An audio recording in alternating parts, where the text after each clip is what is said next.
Good evening, friends. It is a great pleasure for us to introduce Dr. George Matthew, our former principal, a friend, and a mentor to many of us. He's now working in a remote area and he's managing a challenging situation that we are all aware of, that is COVID. We are greatly privileged that he would take time off from that fighting activity there to share his experiences with us, what he has experienced and how he has managed with his team there, of course, to manage the COVID situation. So whatever we do is for God's glory. So we pray that people listening to Sir's talk and his experiences will be inspired. It will be a witness for many of people, and they will be inspired to do greater things in their own resource limited place.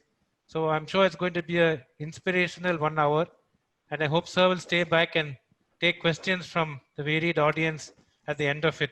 Some of it may be written questions in the chat box, some may be verbal questions.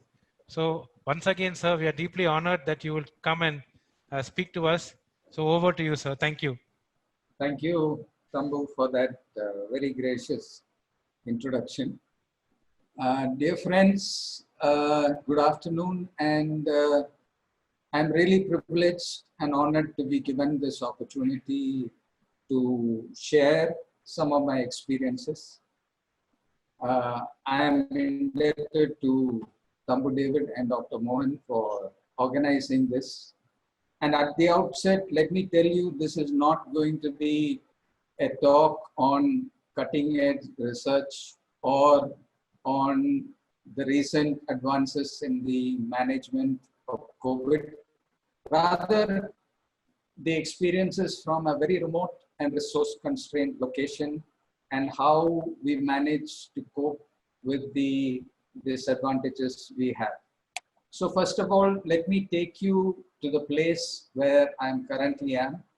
It is an environment that will be very unfamiliar to you, a land of undulating hills, dense forests, misty valleys, and hamlets which are tucked away in the forest, populated by a very colorful tribal population with their sense of dance and music. And this is in the state of Jharkhand. Jharkhand is one of the poorest states in the Union of India, and specifically the district of Simdega, which has the worst health indices in Jharkhand itself, maybe the same as sub-Saharan Africa. Most 26% of the population of this state belong to the tribal category, and about 1.5 million people in the state are Christians. The people are very gentle, friendly, warm, fun-loving people, and mostly you will see women everywhere you go because the men have left the state to find employment and earning outside the state. So there is a large migrant labor population from the state. And in the middle of nowhere in this area is a hospital situated. It's a Christian hospital, literally in the middle of nowhere. It is far away from any city or town. It stands there as an outpost of Christian compassion and care to a large area around, mostly populated by small hamlets in the forests, placid streams and rivers, very pretty birds. But it belies a very traumatic history in that this land has been scarred and the people ravaged by decades of violence because of the Maoist movement. And now it is largely abated. I joined this hospital almost 3 years ago I was struck by the stark isolation of this place and the abject poverty around. These are the villages around which you would fail to see anywhere in the south of India. I couldn't believe this was part of India, untouched by modernity or technology. And education is rudimentary, most classrooms empty, hardly any teachers, and these young children look at a bleak future because their elders are steeped in the violence and also the vice of alcohol. These trees are what are known as the mahua trees, whose flowers is used to make a potent brew, which is drunk by infants to the elderly, and alcoholism is rampant, with its consequences and side effects affecting families and society as a whole. This hospital was started 6 years ago. It has a reliable lab, but basic investigations. As you will see, we cannot do D-dimers, ferritin levels, interleukin levels, and investigations like that. We have pharmacy with stocks of medicines which are commonly used, but we do not have any of the costly medicines. I have had to stock some of these medicines since the advent of this corona epidemic. I started work here, starting developing surgery. We were able to do even major surgeries. This is a lady who's gored by a bull, totally eviscerated with all her bowel outside. We managed to patch her up and repair her and send her home. The person standing next to me is the anesthetist, who's a person who does only what he chooses, and he helps with what he chooses. I've started to do endoscopies, develop an ICU, and the only two helpers I have is this young man and this young lady, and we form the team in this place. And without their help, I would not have survived this far. We have an outreach where I go frequently to the villages. I conduct clinics in the tea shops while the nurse dispenses the medicines and does antenatal checkups. We always visit schools just to encourage the young kids and to show them that someone cares. I have been greatly supported by my friends in CMC. You will see the late Dr. Sunil Agarwal, a very dear friend, Dr. Nyanraj Jasudian, a urologist trained in CMC, Dr. Sunil Chandy, professor of cardiology, Dr. Kenny David, spinal surgeon, Dr. Elvino Brito, and our own favorite and brilliant Dr. A.T. Prabhakar, Dr. Vasant, Dr. Albert, Dr. Beulah from Department of Surgery, Dr. Vinod, Dr. Sampath, and some of my classmates who have periodically come and helped me to be effective in this region. All this changed when the first case of COVID was reported from Kerala in January. But for us in this very remote area of Jharkhand, it looked so far away, so distant. And we were convinced it will never reach us in the back of beyond where we were. We were still traveling happily as though rattling along in this bullock cart, convinced that Corona is not going to affect us. Then came the lockdown. and it was a national lockdown. And in Jharkhand, Section 144 was imposed, which meant everything came to a standstill. We had no communication, no transport, no supplies. And on 31st of March, the first case of COVID was reported from Ranchi. This was a foreigner who had come through Delhi from Malaysia and reached Jharkhand bringing the corona or COVID-19 along with her. And that day, the government of Jharkhand panicked and sent out the communication that we were the COVID hospital for the whole district. This was under the Disaster Management Act, and it has a severe implication in the sense that you have no choice but to obey. So our initial reaction and my own was one of fear of what are we going to do when the COVID arrives. The second thing that was unprecedented was the stigma associated with this disease.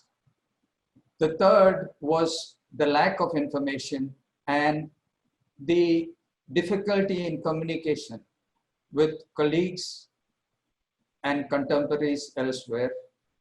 And finally, my own anxiety about the lack of experience in being a physician. I was only a GP with no expertise in internal medicine, and I had no roadmap of how to handle a crisis like this.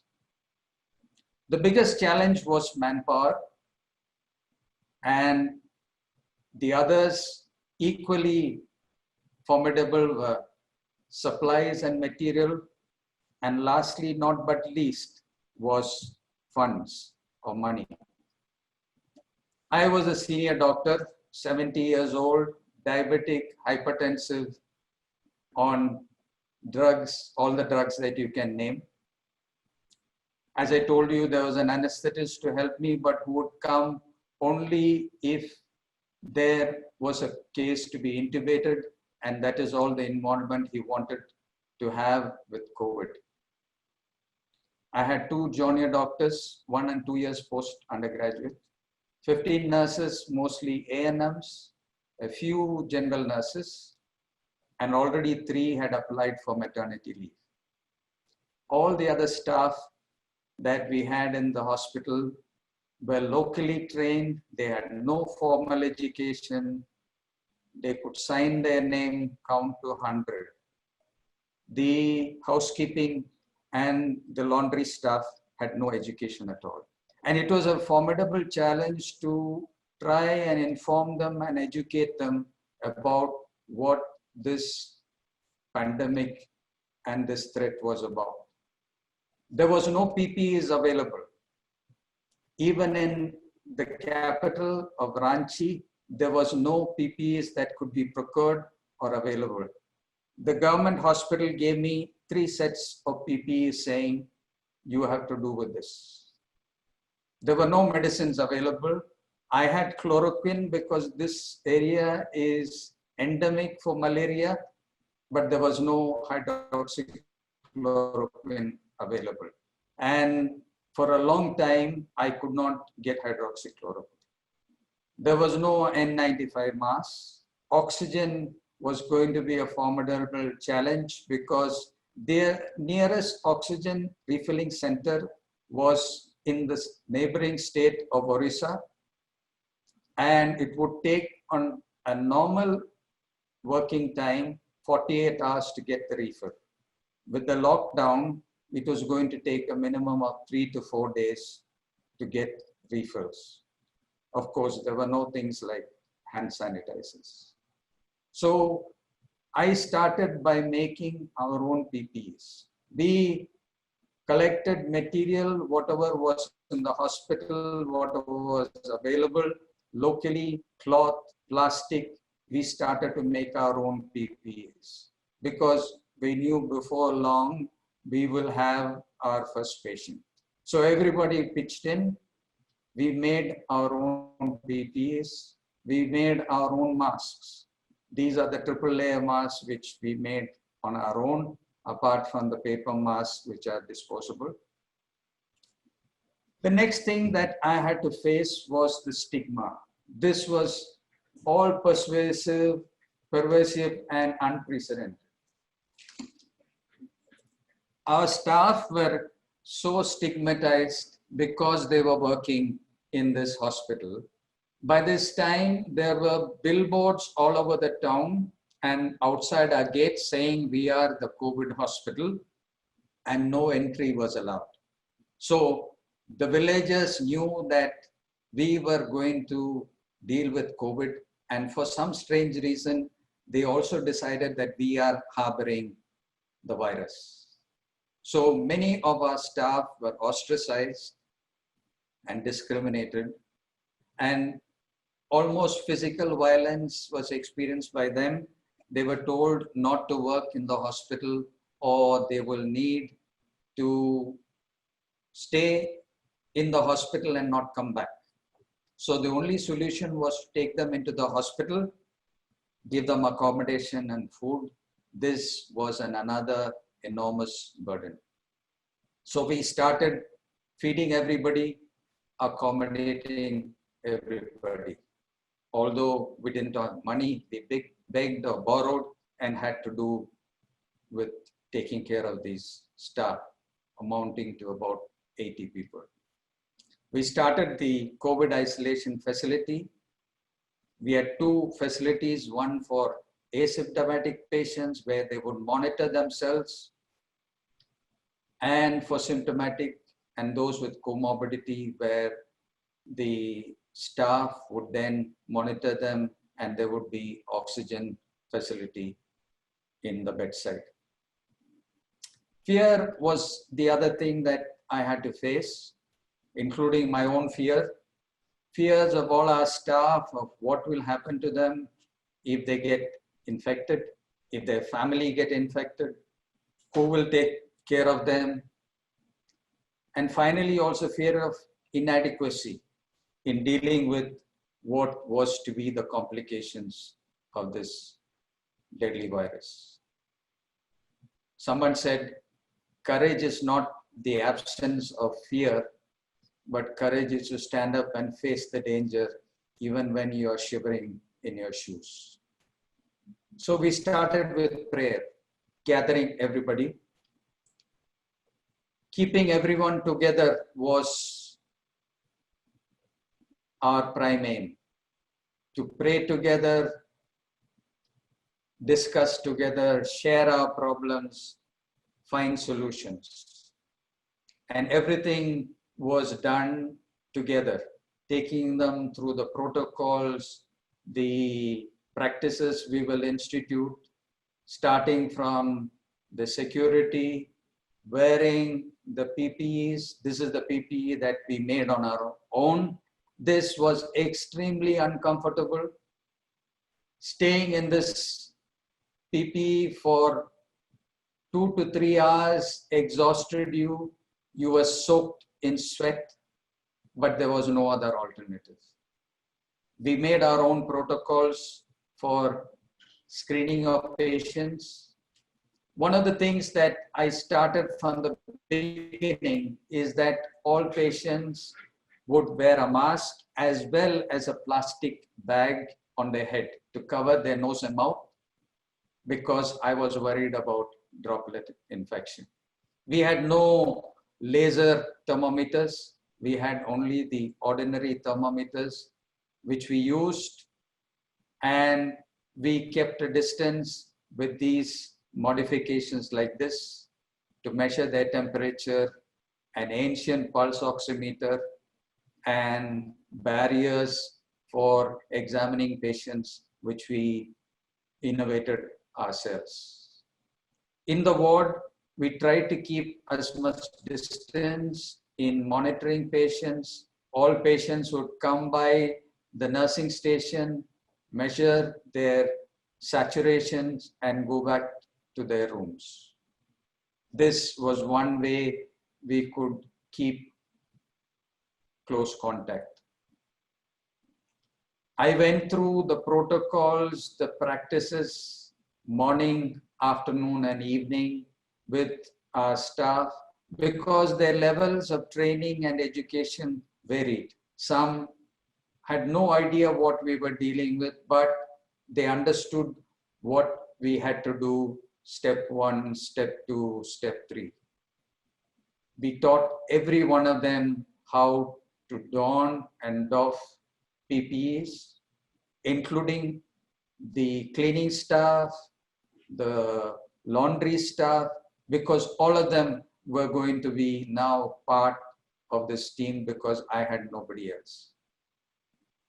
How to sanitize the PPE that they wore. And one of the things that I found difficult initially was there was not much data coming in except from trickling in from China and other parts of the world, which were mainly personal experiences. Soon, there was a flood of misinformation in the social and news media, which added to the already existing dilemma of what should be the ideal treatment or protocol. And for me, it was difficult to keep up with the information overload, especially in the electronic media, to cull through what would be relevant and what is irrelevant. I'm sure those of you in CMC were fortunate because your experts would have told you what is relevant and what is irrelevant. The media was full of news about doom and gloom. The only agencies that, because I was a government hospital, that I had to depend on was communication from WHO, Ministry of Health, ICMR. And I began to realize that outside the environment of CMC, there seemed to be hardly any consensus. Each state was putting out its own protocol. Guidelines of the agencies were changing frequently. And even the understanding and in every aspect of COVID-19 was constantly evolving. In the middle of all this was this crisis of migrant influx. As I told you earlier, a large number of people had gone outside of Jharkhand to seek employment, and they were all coming back. They were packed into whatever transport that is available, packed like cattle, and brought to the borders of Jharkhand and dumped there. And from there, they were sent to what was known as holding camps. All of them were transported to either schools or colleges or other large areas that had been taken over by the government, and they were made to house there with very little facilities. The only thing that the government took charge of was to measure their temperatures every day and ask if any of them had fever. Now, as I told you, one of the earliest things that I decided was that all those who came to the hospital for isolation or for quarantine would wear this mask and a plastic bag whenever they were near a healthcare worker, either a doctor or a nurse, or when someone went to their room. And that we continued because I thought that was one way of preventing droplet infection. And I found that they were fairly comfortable, even children, and there is no significant drop in oxygen saturation if you wear it only for an hour. I had no facility for non-invasive ventilation. The only facility I had was for oxygen given by mask or nasal cannula, and as all of us know there was a lot of aerosolization associated with it. So we made provisions to protect our staff by making hoods and by making barriers like this, which we hoped would prevent aerosolization and prevent the staff from getting contaminated, and patients tolerated it well. This is made with a mineral water container. It was fairly easy to use, and it could be used even in prone position. My nightmare was intubation because it had all the potential dangers of aerosolization. So I made an intubation cabinet. This is nothing but a incubator top culled from an old baby incubator, which gave protection while intubation and a nurse could assist. The problems then started with the testing, the quarantine criteria, the admission criteria, the discharge criteria, the follow-up criteria, and all the criteria that kept changing frequently because the government themselves were not sure what should be the criteria. The standard testing was the RT-PCR, and this was available only in the capital, Ranchi, which was 120 kilometers away. It was to be done only by the government staff, and when we requested for the staff to come, sometimes it took 1 day, sometimes it took 2 days to come. And once they took the swab, it was sent to Ranchi. It took anywhere between 5 to 8 days for the results to come, sometimes as long as 10 days. Which meant that we had to keep all suspected cases or all contacts in quarantine till reports were available. And very often, I started them on empiric treatment. Initially, all suspected cases or contacts of COVID positives had to be admitted. So we had to have 2 facilities, one for quarantine and one for isolation, till I managed to persuade the government to start a quarantine facility where suspected and contacts could be held and their tests could be sent.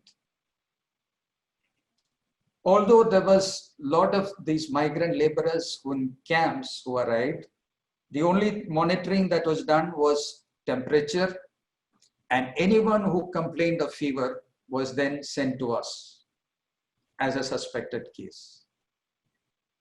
But fortunately, many of these migrant laborers who were sent with fever were mainly due to a heat exhaustion and dehydration. And they bounced back after good hydration, some nutrition, and tender loving care. And many of the stories we heard of their travels were really heartbreaking. That is another story in itself. Initially, we admitted all the suspected cases. Then soon we were so overwhelmed that we started admitting only those who were positive. But it also meant that sometimes they came 8 to 10 days after the tests were taken, especially in the camp. And by then, they were asymptomatic, but we still had to admit them at least for 2 or 3 days to send a repeat sample to make sure they were negative. This was becoming a logistical challenge, and we were beginning to get overwhelmed. The fortunate thing was that more than 90% had only mild symptoms. Very few had any moderate symptoms. And a lot of them, by the time they came to us, were asymptomatic. The discharge criteria initially was that all patients had to have 2 negative RT-PCR tests sent and sequentially 24 hours apart. And imagine if this test was going to take 5 to 8 days to come. It would take another, so totally they would be there for minimum of 2 weeks or more than that. The other criteria that the Jharkhand state said was that we have to have a chest X-ray at discharge. Most of them had normal chest X-rays on admission, and there was no difference in the chest X-ray at discharge. Soon it became that 10 days after symptom onset, if they were asymptomatic, for 3 additional days, you could be discharged. And for asymptomatic patients, 10 days after the positive test, we could discharge them. This was a help. And after they were discharged, initially they were told that they have to stay at home for 21 days. Then it was changed to 14 days. I do not know how they were monitored, but in Jharkhand, there was even violence for people who moved out of their house. There was an instance where somebody who was told to stay was negative, went out and was lynched. Fortunately, the ICMR came out with a protocol which was to be followed by all government hospitals. And I concentrated on the first 2 categories, the mild and the moderate. But I did not have any facility for doing CRP, D-dimer, ferritin. The only thing I could do was CBC. And the only medicine I had initially was hydroxychloroquine. Later on, I acquired low molecular weight heparin, which could be used. The third category was out of my league. I only hoped and prayed those people would not be there. I relied on the familiar and those trusted. My teachers, Dr. Sheshadri and Dr. Jacob John, who had given their inputs, and I relied largely on them because they were familiar and I trusted their judgment. So I continued to follow these guidelines of empiric treatment, and I used chloroquine both as prophylaxis for my staff. All of my staff were put on hydroxychloroquine prophylaxis, and the patients who were positive, both symptomatic and asymptomatic. During which time, we were in severe financial difficulty. We had to feed our staff, our patients, and we had to get supplies. We had to generate PPEs. We were not allowed to see any general patients, no general OPD, no procedures, and suddenly our source of income vanished. The only thing left for me was to pray. But even in this very difficult circumstance, CMC and my connections with CMC came to my rescue.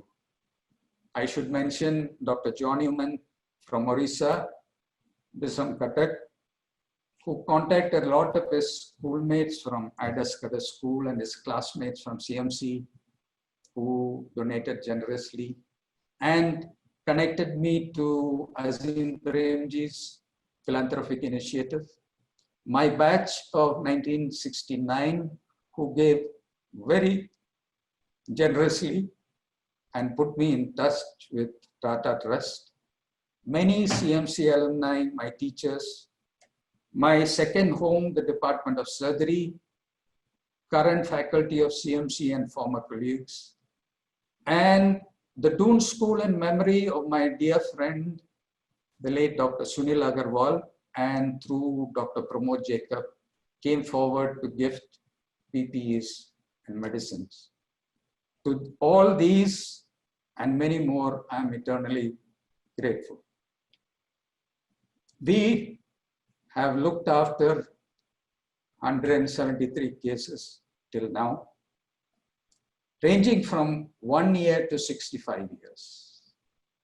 Among them were 6 pregnant women and 2 children, 1-year-old and 3-year-old. The 3-year-old and 1-year-old could not understand why they were put in captivity, facing these strange human beings who were wearing strange costumes. It must have been awfully frightening for them. By grace of God and by the support of my team, we managed to discharge everyone negative. We didn't lose a single patient, and none of our staff have become COVID positive. At this point, I decided to gingerly involve the government staff and doctors, trying to convince them to be involved because we have managed to survive for 4 months. So finally, the government doctors agreed to initially set up a quarantine center. After a few weeks, set up a holding center for asymptomatic cases. And now they look after the asymptomatic and mild cases just across the road from us in a facility, so they can transfer quickly if there is any patient which needs ICU care or any other medication. The lessons I learned from this challenge was that very often you don't have a choice but to lead from the front. Someone needs to be a captain, however inadequate you are. And a situation like this, you can't wait for someone else to lead because everyone is looking for someone else to follow them. And the biggest challenge is to adapt, innovate, and improvise rather than looking at what you don't have and looking for the ideal situation. I instituted a routine so that there was an order and function, and many of the things may be just placebo effect, including having steam inhalation after each shift, having a bath and shower before they go home, but it gave them some sense of order and routine.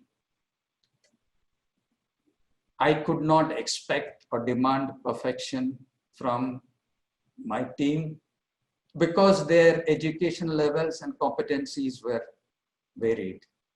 I stuck with the familiar and what I thought was achievable. And lastly, when in Rome, be a Roman, I was now a government employee in a government hospital. So I needed to follow the directives of the government. Whether I liked it or not, my boss was the collector.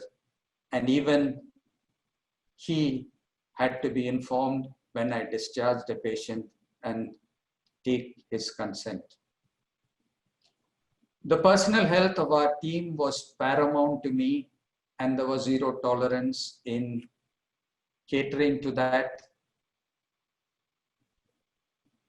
I thought it is most important to trust even the smallest member of the team, however uneducated they were or whatever was their previous responsibility, because as we know, the chain is only as strong as its weakest link.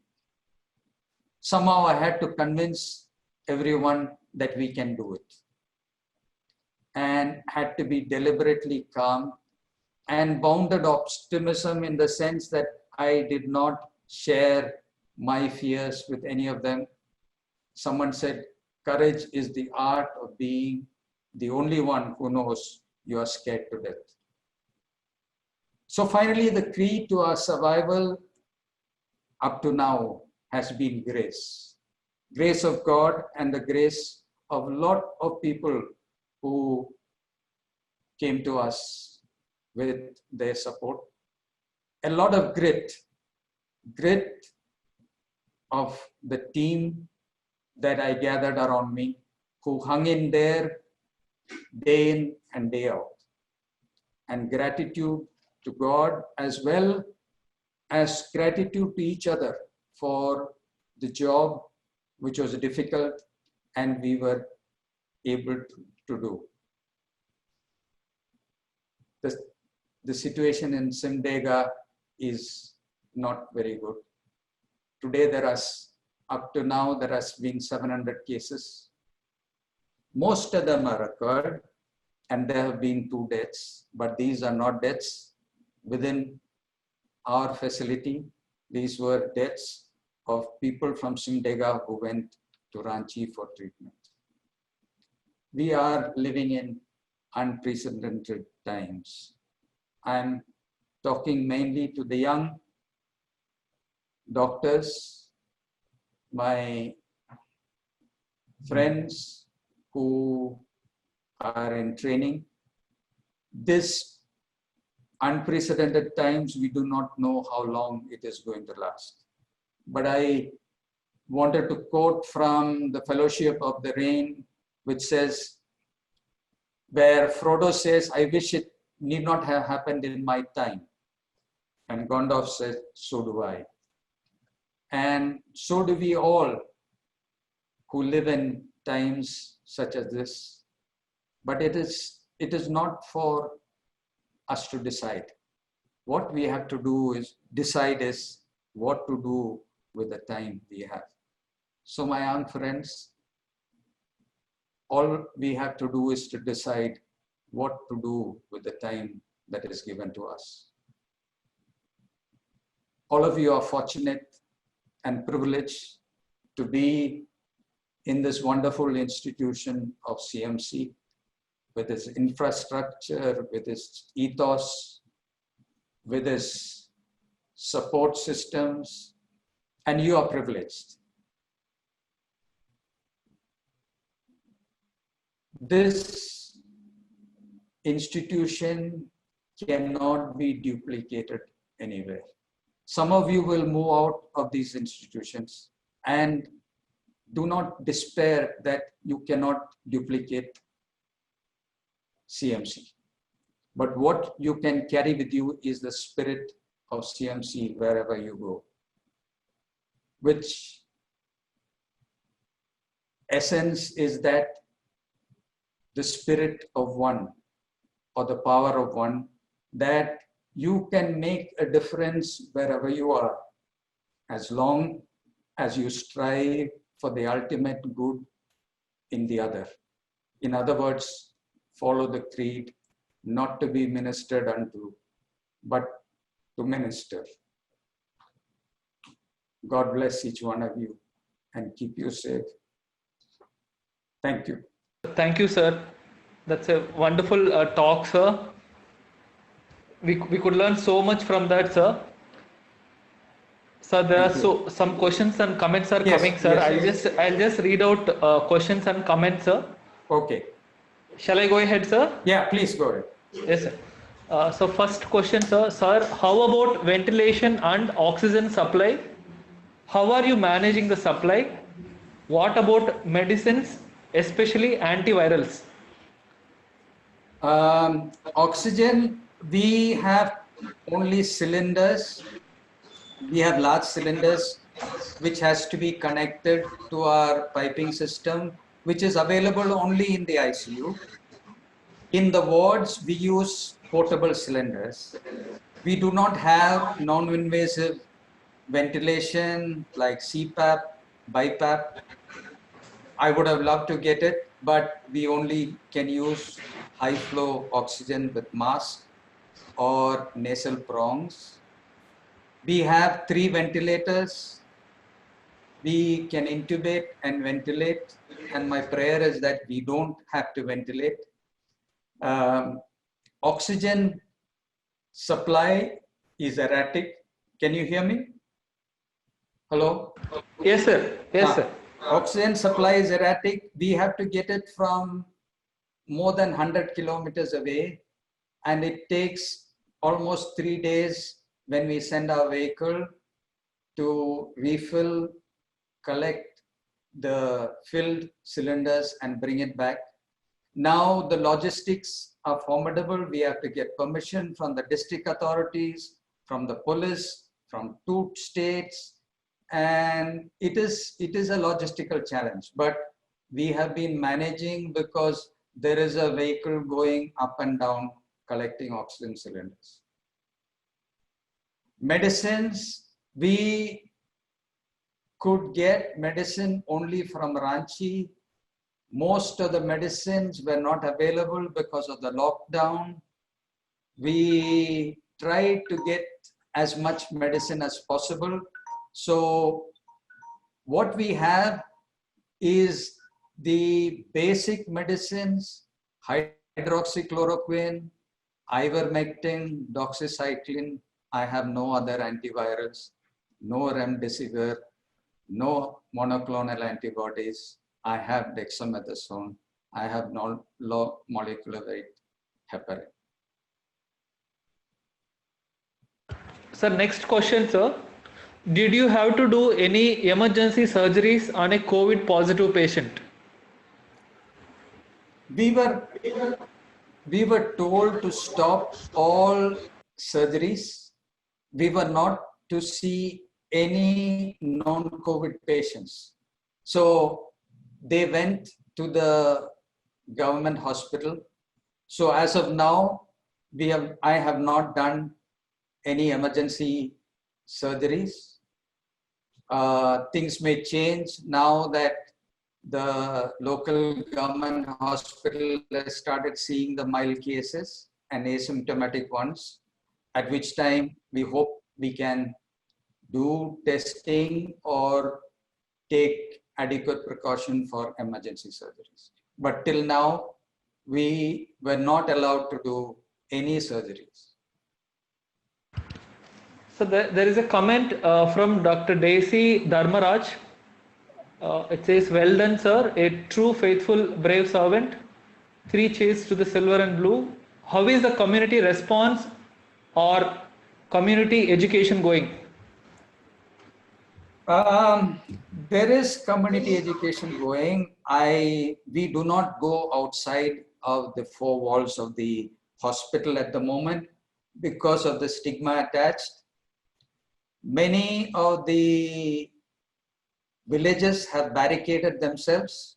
They do not allow outsiders. It was difficult for me to discharge some of our patients because they will not take them back to the villages. There is still tremendous fear among the villagers, which is understandable. There is a publicity campaign by the government going on, which is a mobile vehicle which goes from village to village, talking about COVID preventive measures, about social distancing, wearing of masks. We have started supplying masks to the general public. We insist on masks for everyone who comes into our campus. So the message of wearing masks is slowly spreading, but I cannot tell you what happens in the remote villages because I do not have the time nor the freedom to go out of this center.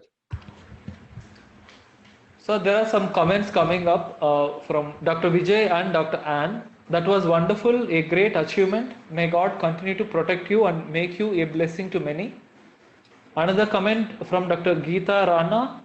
Very impressed that all staff remained COVID negative. There is another comment from Dr. Thomas from Scudder School alumni. Sir, your talk on inspiring work has left me speechless. made me proud of you being a Scudder School alumni, staff kid and CMC alumnus. Your innovation of using mineral water containers and plastics is really fantastic. Thank you. Yes, sir. So there is another comment from Dr. Sheena. Dear sir, congratulations, hats off. I am working in Kodama, Jharkhand, an inspiration to all of us with limited facilities. Thank you. Sir, from Dr. Srinivasa Murthy, dear Dr. George, my deep admiration and appreciation for the service you are providing.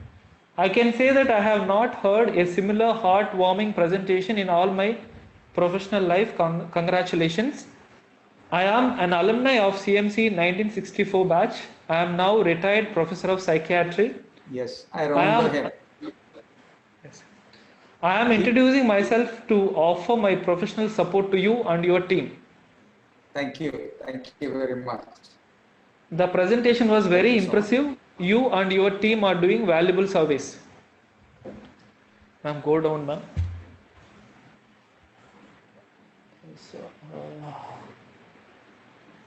So there are some other comments coming up from Dr. Narga Nair. So very proud of you, Dr. George. God bless you and the team of Simdaga.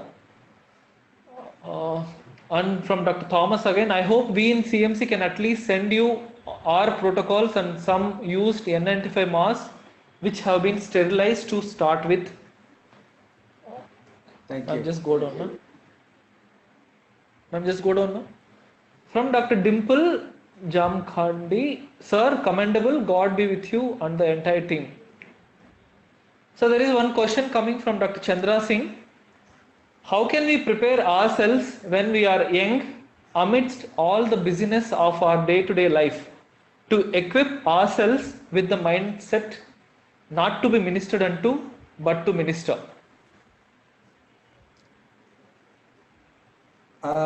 I think one of the things that can you hear me? Yes, sir. One of the things I strongly feel is that when we are in CMC in a privileged situation, we become like frogs in a well, not realizing that the world outside is totally different and the needs are so great and overwhelming. And it would be very good if both students and postgraduates are exposed periodically to what the realities are of the real India in the rural areas and the remote places. So to give opportunities for people who are being nurtured to have a understanding of what they need to be prepared for in serving the poor and the disadvantaged in and around the country.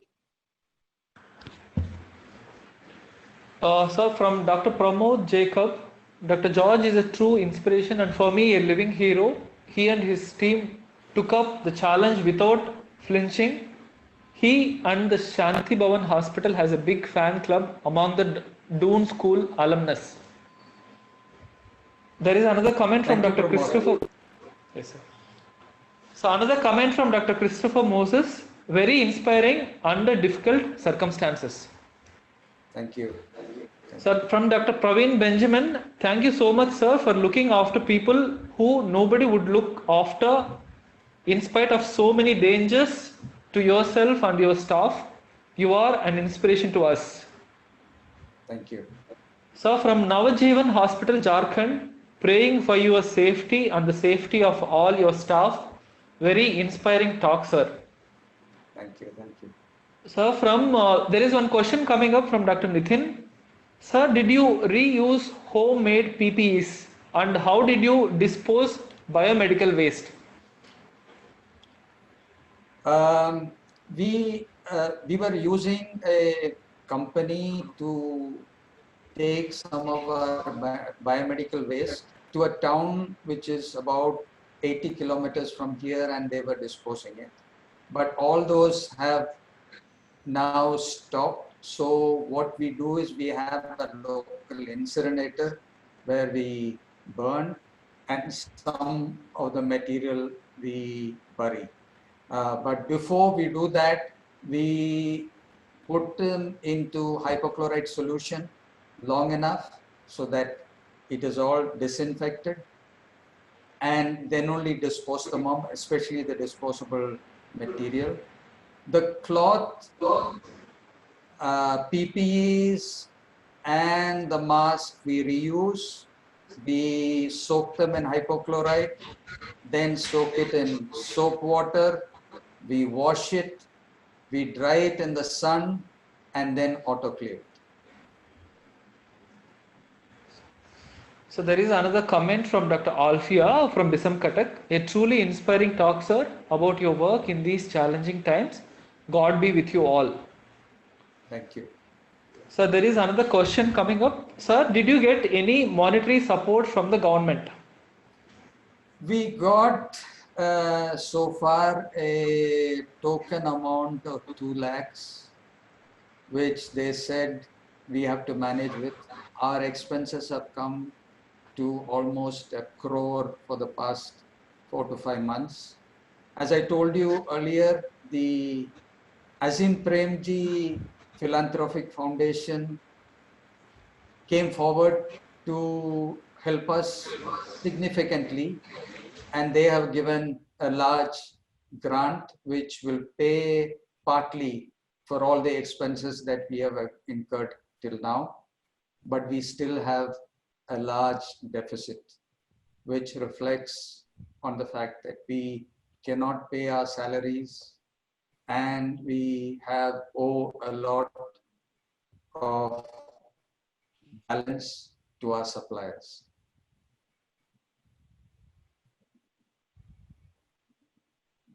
We have requested the government to reimburse us, but we don't know how long that is going to. If there are any other questions which people would like to ask, sir, we have maybe about another 2 or 3 minutes. If anybody would like to ask sir any questions. Okay, there is a question on how many hour shifts staff were doing. It was 4-hour shifts in the COVID positive symptomatic facility and 8-hour shifts in the purely quarantine facility. So thank you very much. I think people will really appreciate and be inspired by your example. So thank you. And God bless you and the team there. And we look forward later again to hearing maybe a part 2 of what happened afterwards. But thank you, sir. And thank you very much. We have been blessed by your time. Thank you. Thank you, Tambu. God bless you too.